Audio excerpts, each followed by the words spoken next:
For 11 years, Bill and Karen Butt have been overseas personnel for the United Church in Mozambique. This year, they've made the decision to retire from overseas work and move back to Canada. It has been a joyful, difficult, and interesting time for them. Matthew Penny talked with Karen and Bill about their years in Mozambique and their plans for the next phase of life in Canada. Well, Karen and Bill, it's wonderful to have a chance to sit down and chat with you. I haven't had this chance for several years. The last time we talked on life and faith was when you were here on furlough several years ago when we were at Dorchester United Church. Probably about 6 years ago. 6 years ago. Wow, how time goes by. When you're having fun. When you're having fun. Well, you've been in Mozambique since then. What have you been doing in Mozambique for the last 6 years? What programs or things have you been running? Well, I'm called communications consultant, and you know as well as I do, communication is everything. Part of it is that we run a music and video production studio. We don't have, mostly run by young people, for young people. We make music videos, we make television dramas about AIDS and drugs and gangs and all the things that affect young people, unemployment. So that's one thing. We've been very involved with the Food Grains Bank. I work with girls aged 10 to 14 in 8 rural centers and 3 urban. And this program is a program to teach girls about AIDS, help to give the girls a voice, encourage the girls to stay in school, and teach them life skills. And we're basically helping them to be the future leaders of their village. Now, over the last few years, like it's been 6 years since we chatted, so you've had 6 years of this experience of this program. What have you seen happen? How has it worked? And some of the girls who you started with must have graduated out of the program and gone on. Has it been effective? It's been really effective. We started out and the girls were leaving school at grade 3 and getting married. And when they entered the program, their parents met with us and found that, hey, staying in school is important. They stayed in school. They got to the last grade in the village and they had nowhere to go, so we had to start a bursary program. And at first we could only get 19 girls in the center because the others were doing housework, gardening, and now we have over 50 in every village. Wow. We have a bursary program where we have this past year we had over 120 girls who were in grade 8 to 12. We've had 13 girls graduate as teachers, and they've gone back to their village, and now they're the teacher in the village. So the Mozambique people are taking over? The parents are thrilled. They're just thrilled. They said they never dreamed they would have girls in their village coming back as teachers.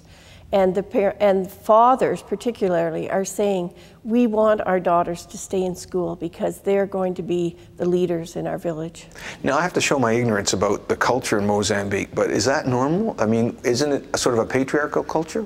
Normally, if a family can only afford to send 1 or 2 children to school, they send the boys. Okay. In the past. That's past normal now, though. Well, in the villages where we're working and where the education, the idea of education for girls is important, we're finding that the other thing that has happened is the girls stay in school, so then the boys stay in school because there's more girls, and then the government saw the enrollment in the 8 villages had gone up, and they added grades 6 and 7 to the schools in our villages. So those girls didn't have to have a bursary and go away to school until grade 8, which is a real help to a family. But also the parents have all gone back to school. The parents? Because they only had been to school up to grade 5. That's when the village school ended. And so the classes are filled with parents in the grade 6 and 7, learning, getting an education. Getting skills, getting things that can help them. Yes, yes. And the other thing is the Gifts of Hope catalog, which you may have heard of in London Conference. We should talk a bit about that because it'll be continuing and we'll be continuing to. Well, you'd be more involved with that than I would think. Yes. For example, the bursaries that Karen talked about. Yeah, the bursaries are in the catalog. So people in London Conference in this area, they can make a contribution to what's the United Church, and that provides a bursary to the girls in the villages and areas, schools where you were working. Yes, $300 covers all the costs. That's a relatively small amount, for really. For a girl to go to school. For a whole year. Her health care, her school supplies, her transport home at holidays and back, every expense. And yet it means so much. And the parents cannot afford to pay to send the girls to the government boarding schools. Well, I would think $300 in Mozambique for a subsistence farmer in a small village especially would be an almost insurmountable amount of money. Yes, they couldn't even begin to. Many families can't even afford the notebooks and pencils for their child to go to school. So that girl wouldn't go to school. Yeah. At all. But here it's less than $1 a day. So less than $1 a day certainly for a doable. whole year's education. Yeah. And that's another a wonderful thing that's in the Gifts of Hope catalog that we've been involved with is school kits. There are a lot of boys as well as girls who, because they're orphans of AIDS, their parents have died of AIDS, can't afford to go to school. And so the catalog has been supplying school kits for them, a knapsack, pencils, rulers, notebooks, school uniform, everything they need to be able to go to school. One of the things you said to me before we started was that you had really felt good about finishing your time full-time in Mozambique because the Mozambicans were running the programs.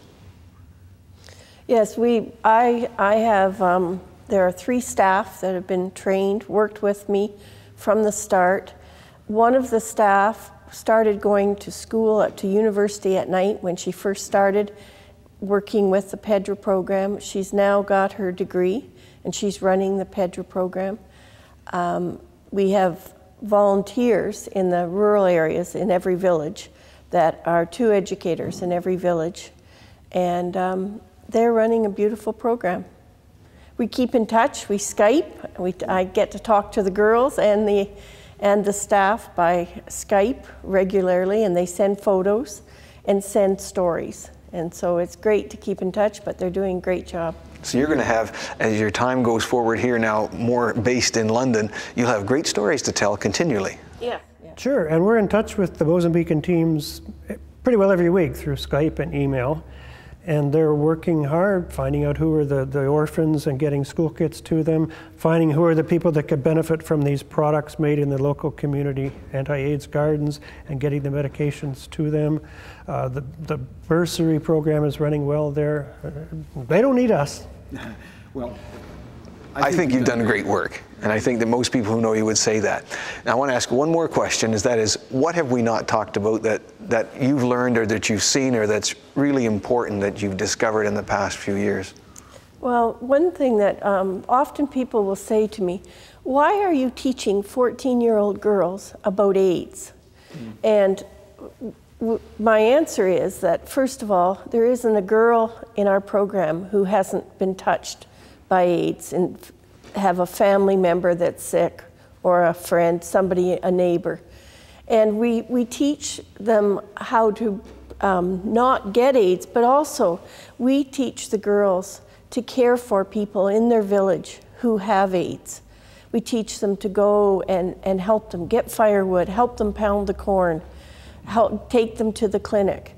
And our girls share everything they've learned. We have 550 PEDRA girls, and those girls go out and they teach their parents, their neighbors, their relatives, the other children at the school, everything they've learned.